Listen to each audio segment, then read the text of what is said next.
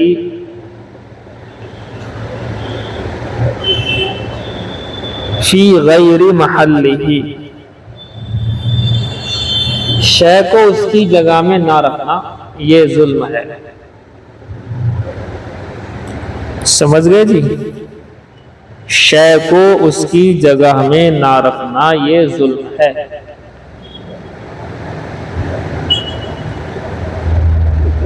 یہ ہو گیا آپ کا۔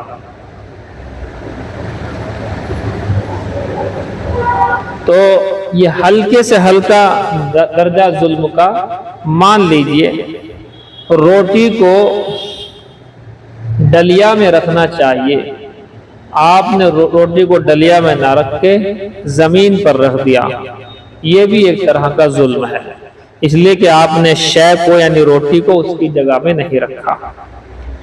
ایسے ہی آپ کو جس جگہ کتاب رکھنی چاہیے آپ نے نہیں رکھی، اور اس جگہ رکھی جہاں آپ کو نہیں رکھنی چاہیے، یہ بھی ظلم ہے۔ اسی طریقے سے ایمان کو اللہ پر رکھنا چاہیے، یعنی اللہ پر ایمان لانا چاہیے، غیر اللہ پر نہیں۔ غیر اللہ پر ایمان لائے تو یہ کفر و شرک ہے، اللہ پر ایمان لائے تو یہ اسلام ہے۔ تو اسلام نہیں بلکہ کسی غیر اللہ پر، اگر غیر اللہ پر ایمان لے آئے تو یہ بھی ایک طرح کا ظلم ہے اور بہت بڑا ظلم ہے۔ ان الشرک لظلم عظیم، بے شک شرک سب سے بڑا ظلم ہے۔ تو یہ کہہ رہے ہیں کہ ظلم کے بھی درجے ہوا کرتے ہیں۔ دیکھیے جی، بڑے ظلم سے مراد کفر و شرک ہے، جیسے اس روایت کے اندر آتا ہے۔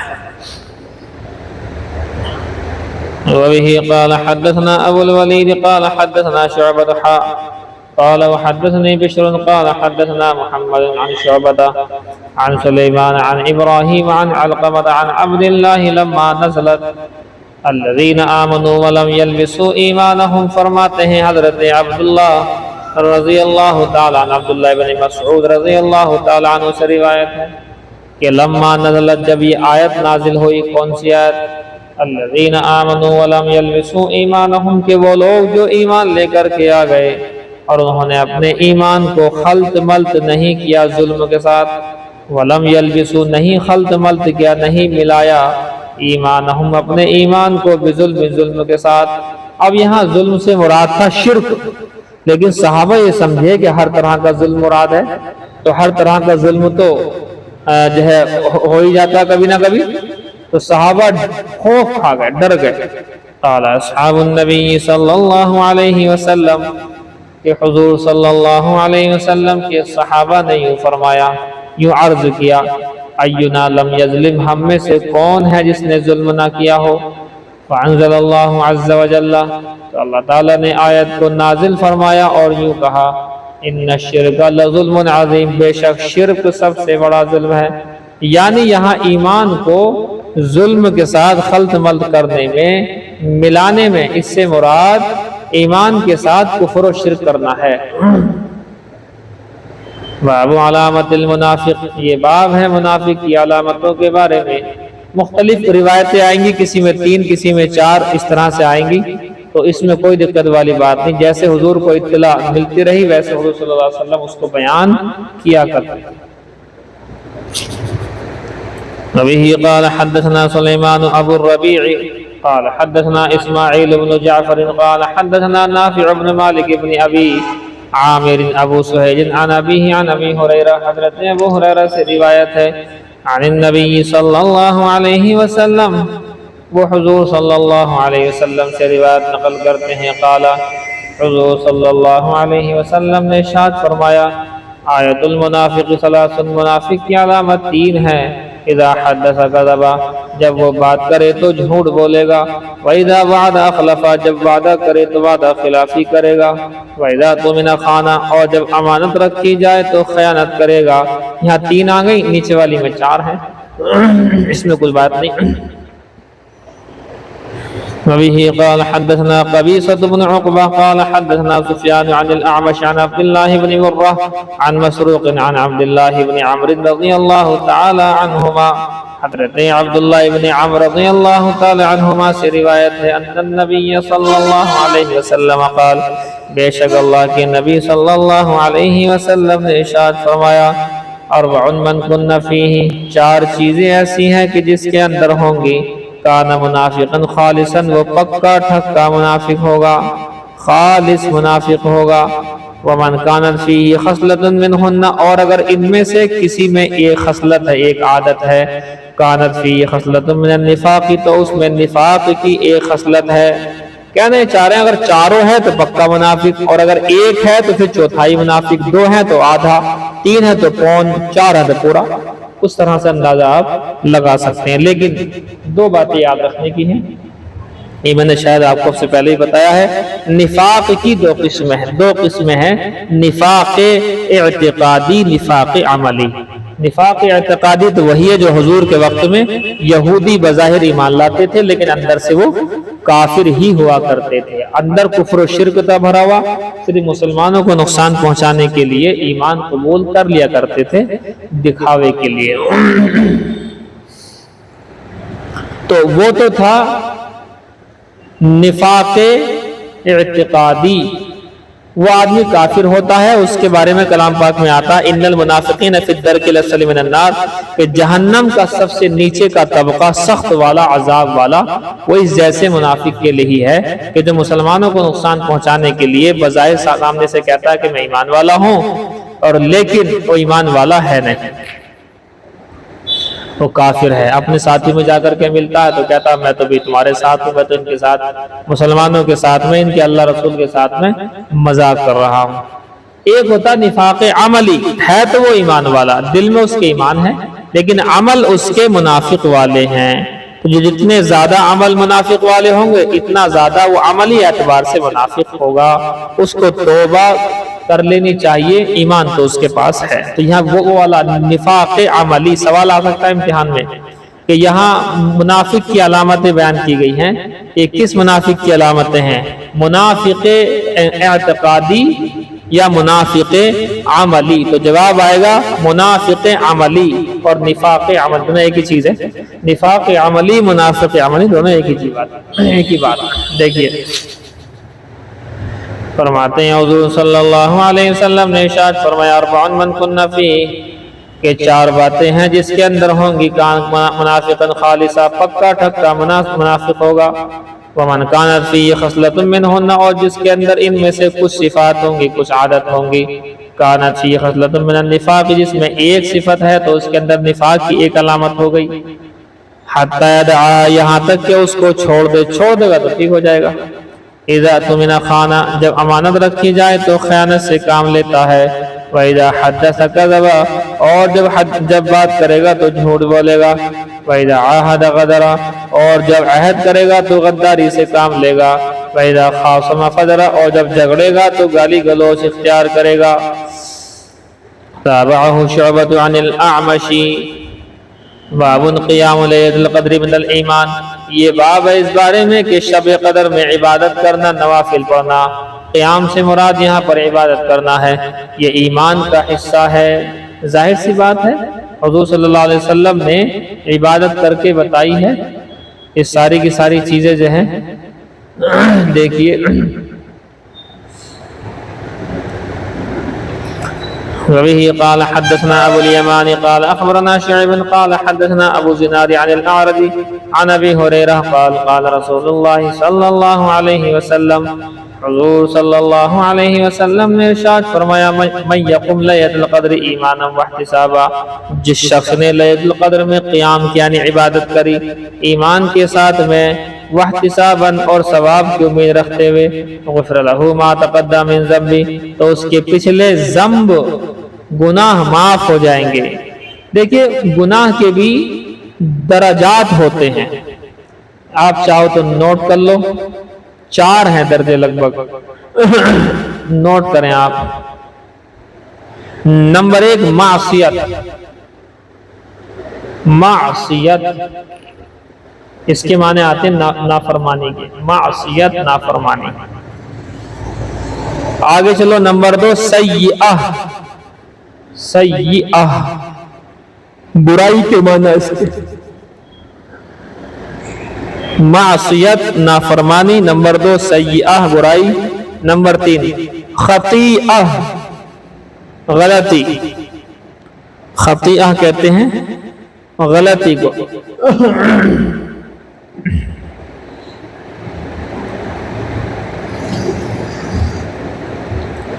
چوتھے نمبر پر لکھا آپ لوگوں نے، بولو،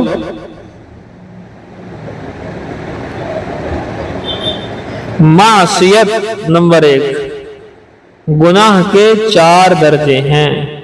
نمبر 1 معصیت یعنی نافرمانی،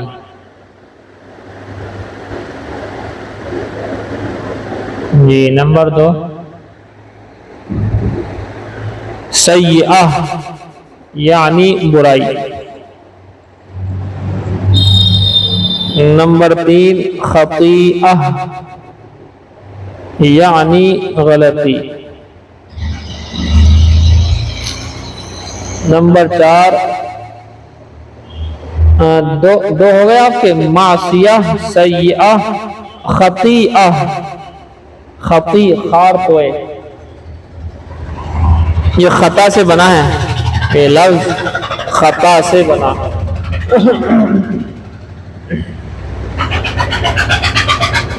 معصیت نافرمانی، نمبر 2 سیئہ برائی، نمبر 3 خطیئہ غلطی، نمبر 4 ذنب جو یہاں پر آیا روایت کرنا، غفر لہ ما تقدم من ذنبہ، یہ ذنب، ذنب نامناسب کام،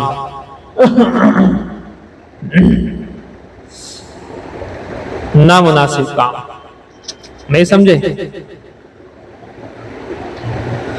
اب یہاں ایک بات سمجھ لو،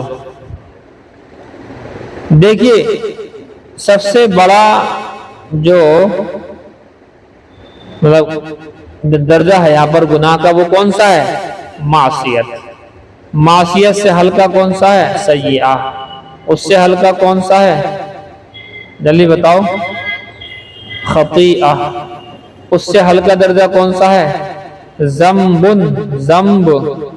اب اصول سمجھ لیجیے آپ، اصول یہ ہے کہ اگر کسی حدیث میں یہ آ گیا کہ یہ عمل کرنے سے معصیت یعنی نافرمانی معاف ہو جاتی ہے، اگر کسی حدیث اور قرآن کی آیت میں معصیت کی معافی کا ذکر آئے گا تو جیسے ہی معصیت معاف ہوگی اس کے ساتھ ساتھ میں نیچے والے تینوں بھی معاف ہو جائیں گے، سیئہ، خطیہ اور ذنب، یہ بھی آٹومیٹک معاف ہو جائیں گے۔ یعنی اوپر والے کی معافی سے نیچے والے کی معافی خود بخود ہو جائے گی۔ اچھا اب آ جاؤ، اگر کسی جگہ پر سیئہ کی معافی کا آیا ذکر، سیئہ، تو اس کے اوپر والا معاف نہیں ہوگا، معصیت معاف نہیں ہوگا، لیکن نیچے والے خطیہ اور ذنب معاف ہو جائیں گے۔ آگے آ جاؤ، اگر کسی حدیث میں خطیہ کی معافی کا ذکر آئے گا تو خطیہ کے اوپر والے معصیہ اور سیئہ معاف نہیں ہوں گے، بلکہ خطیہ کے ساتھ اس کا نیچے والا ذنب معاف ہوگا۔ اور اگر کسی روایت میں ذنب کا لفظ آیا ہے معافی کے، جیسے کہ یہاں پر آیا ہے غفر لہ ما تقدم من ذنبہ، تو اس کے پچھلے گناہ معاف ہو جائیں گے، تو ذنب کا لفظ جب آتا ہے تو ذنب کی معافی سے اوپر کے معصیہ، سیئہ، خطیہ تینوں معاف نہیں ہوتے ہیں، اور ذنب کے نیچے کچھ ہے ہی نہیں۔ اب کیا سمجھے؟ اوپر والے گناہ کی معافی سے نیچے والے کی معافی خود بخود ہو جاتی ہے، لیکن نیچے والے کی معافی سے اوپر والے کی معافی نہیں ہو پاتی ہے۔ بتاؤ کس کی سمجھ میں آئی یہ بات؟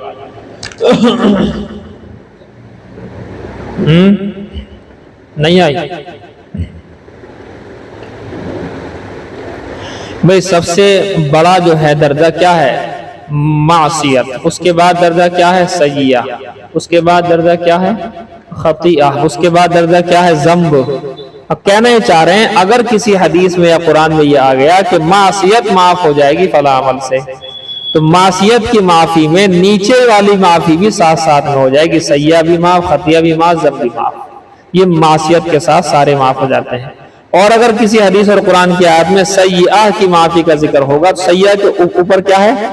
معصیت۔ تو معصیہ معاف نہیں ہونے گا، معصیت سیئہ کی معافی سے معاف نہیں، کیونکہ سیئہ کے اوپر ہے معصیت۔ ہاں سیئہ کے نیچے والے دو جو ہیں خطیئہ ذنب یہ معاف ہو جائیں گے۔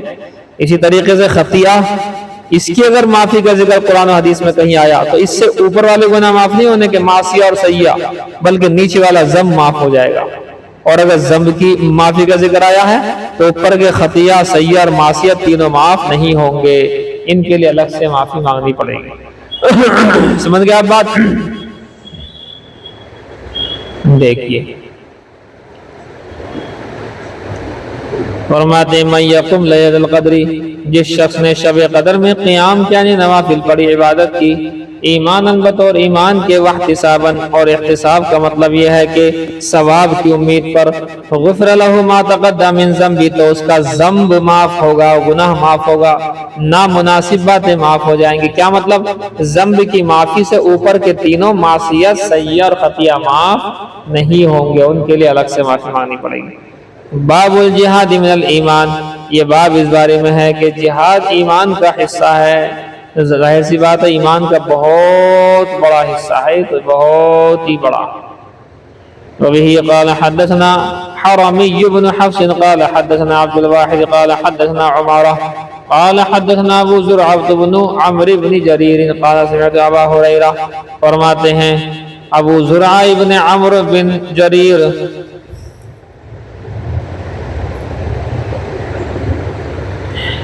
وہ کہتے ہیں کہ میں نے سنا ابو ہریرہ رضی اللہ تعالی عنہ کو عن النبی صلی اللہ علیہ وسلم کو، حضور صلی اللہ علیہ وسلم سے یہ ارشاد نقل فرماتے ہوئے میں نے سنا، قال کہ حضور صلی اللہ علیہ وسلم نے ارشاد فرمایا، انتدب اللہ عز وجل، کہ اللہ تعالی لبیک، اس کے معنی آتے ہیں لبیک کہنا، بلانا، فوراً جواب دینا۔ اللہ تعالیٰ جواب دیتا ہے، اللہ تعالیٰ لبیک کہتا ہے، اللہ تعالیٰ بلانے پر حاضر ہو جاتا ہے، اللہ تعالیٰ جواب دیتا ہے، اللہ تعالیٰ ذمہ داری میں لے لیتا ہے۔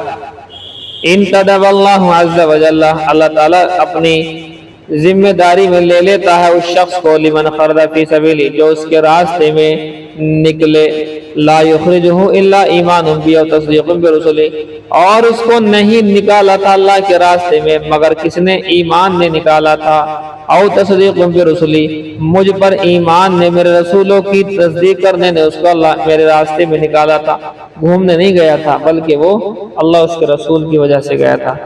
ان ارجعہ بما نال من اجر او غنیمت، اس بات کے ساتھ میں جواب دیتا ہے اور ذمہ داری اٹھا لیتا ہے، اور لبیک کہتا ہے اس طرح سے کہ وہ لوٹ آتا ہے اس کو اس کے گھر کی طرف، بما نالا، اس کے ساتھ میں جو اسے حاصل ہوا، وہ کیا ہے؟ میں نے بتایا تھا ما اسم موصول کے بعد جملے میں اگر من آ جائے اس من کا ترجمہ یعنی سے ہوگا۔ اب دیکھو بما کے اندر ما اسم موصول آ گیا، اس کے بعد نالا کے بعد میں من آ گیا، یہ من بیانیہ ہے۔ اب ترجمہ کریں گے یعنی اللہ تعالیٰ ذمہ داری میں لے لیتا ہے اس بات کی کہ لوٹائے اس کو، بما نالا، اس چیز کے ساتھ میں جو کہ اسے حاصل ہوا۔ کیا حاصل ہوا؟ من اجر او غنیمت، یعنی یا تو ثواب یا مال غنیمت، اگر انتقال کر گیا، شہادت ہو گئی تو اجر و ثواب ملے گا ہی، او غنیمت، یا پھر اسے مال غنیمت حاصل ہو جائے گا اور ثواب بھی ملے گا، او ادخلہ الجنت، یا اسے جنت میں داخل کرے گا، ولولا ان اشق علی امتی، اگر مجھے خوف نہ ہوتا کہ میری امت پر یہ بات گراں گزرے گی، میری امت کے لیے یہ بات بھاری ہو جائے گی، اگر ایسا مجھے خیال نہ ہوتا، حضور فرماتے ہیں ما قعدت خلف سریہ، تو میں کسی بھی جہاد سے پیچھے نہ بیٹھتا، والا وددت، اور مجھے تو یہ بات محبوب ہے، انی اقتل فی سبیل اللہ، کہ بے شک میں تو اللہ کی راہ میں قتل کر دیا جاؤں، ثم احیا، پھر مجھے زندہ کیا جائے، ثم اقتل، پھر مجھے قتل کیا جائے، ثم احیا، پھر مجھے زندہ کیا جائے، ثم اقتل، پھر مجھے قتل کر دیا جائے۔ حضور صلی اللہ علیہ وسلم کی چاہت یہ تھی۔ اب بتائیے باب تطوع قیام رمضان من الایمان، رمضان کریم کا، رمضان کا راتوں کی نفلیں پڑھنا یہ ایمان کا حصہ ہے، یہ عام بات چل رہی ہے۔ وبه قال حدثنا اسماعیل قال حدثني مالك عن ابن شهاب عن حمید بن عبد الرحمن عن ابی ہریرہ، حضرت ابو ہریرہ سے روایت ہے رضی اللہ تعالی عنہ سے روایت ہے، ان رسول اللہ صلی اللہ علیہ وسلم قال، بے شک اللہ کے نبی صلی اللہ علیہ وسلم نے ارشاد فرمایا ہے، من قام رمضان، کہ جس شخص نے رمضان میں قیام کیا، نوافل پڑھی راتوں کو، ایمان و احتسابا، ایمان کی وجہ سے، احتساب اور ثواب کی امید رکھتے ہوئے، غفر له ما تقدم من ذنبہ، تو اس کے پچھلے گناہ معاف کر دیے جائیں گے۔ اچھا جی، باب صوم رمضان احتسابا من الایمان، رمضان کے روزے رکھنا ثواب کی امید پر، من الایمان، یہ ایمان کا حصہ ہے۔ وبه قال حدثنا ابن سلام قال اخبرنا محمد بن فضيل قال حدثنا يحيى بن سعيد عن ابي سلمة عن ابي هريرة، حضرت ابو ہریرہ ہی سے روایت ہے، قال قال رسول اللہ صلی اللہ علیہ وسلم، حضور صلی اللہ علیہ وسلم نے ارشاد فرمایا، من صام رمضان، جس شخص نے رمضان کا روزہ رکھا، ایمانا، ایمان کی وجہ سے، واحتسابا، ثواب کی امید رکھتے ہوئے، غفر له ما تقدم من ذنبہ، تو اس کے پچھلے سارے کے سارے گناہ معاف ہو جاتے ہیں۔ باب الدین یسر، یہ باب اس بارے میں ہے کہ دین آسان ہے، ظاہر سی بات ہے دین تو آسان ہی ہے۔ اچھا جی، دیکھیں جی، بس کریں اور پڑھیں اور پڑھ لو۔ قال النبی صلی اللہ علیہ وسلم، حضور صلی اللہ علیہ وسلم نے ارشاد فرمایا، احب الدین الی اللہ، کہ سب سے بہترین دین اللہ کو زیادہ محبوب ہے، وہ دین جو اللہ کو سب سے زیادہ محبوب ہے، الحنیفیت السمحہ، حنیفیت السمحہ، دیکھیں یعنی اللہ رب العزت کو جو سب سے زیادہ دین محبوب ہے، وہ دین ہے جو حنیفیہ ہو اور سمحہ ہو۔ اب اس کو ہمیں دیکھنا ہے کہ یہ کیا چیز ہے۔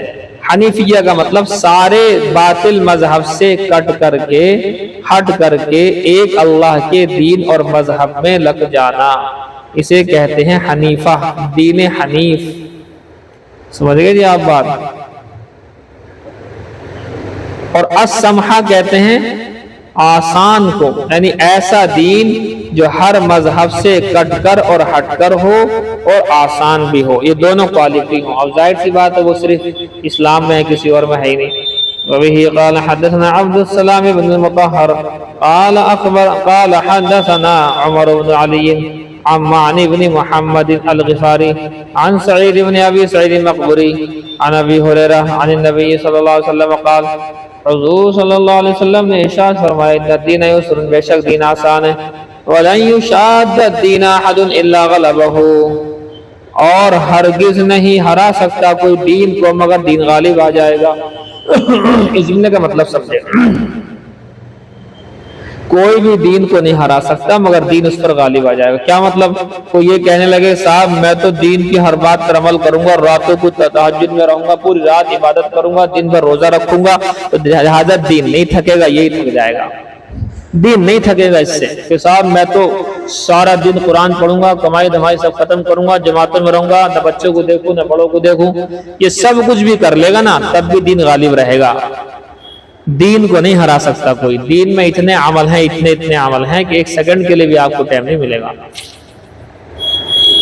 فسددو، بس تم درستگی کے ساتھ رہو، وقاربو، اور تم قریب قریب عمل کر لیا کرو، درست عمل کرو اور صحیح عمل کرو، وابشروا اور بشارت کو قبول کرو، واستعینوا بالغدوۃ والروحۃ وشیء من الدلجہ، اور مدد طلب کرو شام اور صبح سے اور کچھ رات کے حصے سے، یعنی کچھ اس میں عبادت کر لیا کرو۔ دیکھیں سددو، راہ راست کی طرف رہنمائی کرنا، راہ راست پر چلنا، یہ تو ہو گیا آپ کا راہ راست پر چلو۔ اور قاربو کے معنی آتے ہیں غلو مت کرو، درست بات کہو، قریب قریب بات کہو، لیکن غلو نہ کرو۔ راہ راست پر چلو، ریاضت اور مجاہدہ کرنا ہو تو راہ راست پر چلو، اس طرح سے غلو مت کرو۔ جیسے ہمارے بعض جماعت کے حضرات یوں کہہ دیتے ہیں بس جماعت کے علاوہ دنیا میں دین کا کام ہے ہی نہیں، اب یہ جہالت کی بات ہے۔ بعض مدرسے والے کہہ دیتے ہیں کہ صاحب بس اس مدرسے کے علاوہ دنیا میں دین کا کام ہے ہی نہیں، یہ بھی غلو ہے۔ لہذا یوں کہیں گے کہ مدرسہ، جماعت، خانقاہ، غیر مسلموں میں کام کرنا، یہ سارے کے سارے یہ صرف کیا ہیں؟ یہ صرف اور صرف دین کے شعبے ہیں۔ جو جس شعبے میں کام کر رہا ہے اس سے اپنا دینی فریضہ ادا کر رہا ہے، اور اگر کوئی ایک سے زائد شعبوں کے اندر رہے تو ظاہر سی بات ہے اس کا ثواب اور بھی زیادہ ہو جائے گا۔ یہ ہے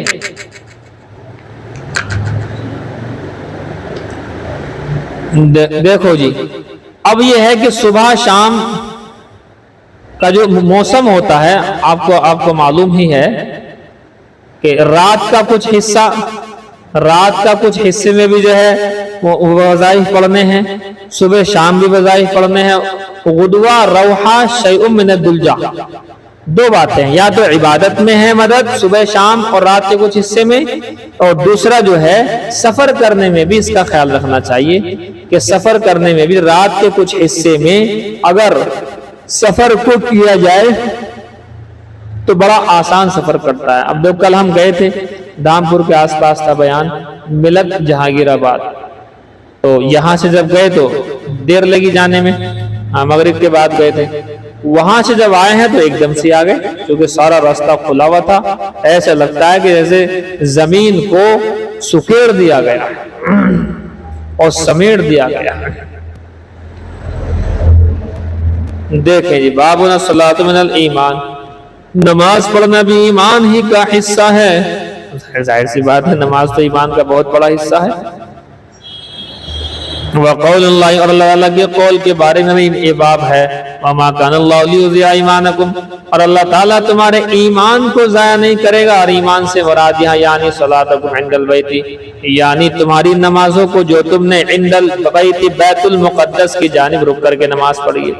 دیکھیے مکہ میں تھے تو کعبے کی طرف رک کرتے تھے، جب مدینہ آئے تو 17 مہینے کے لگ بھگ اللہ تعالیٰ نے بیت المقدس کی طرف رک کر کے نماز پڑھنے کا حکم دے دیا تھا۔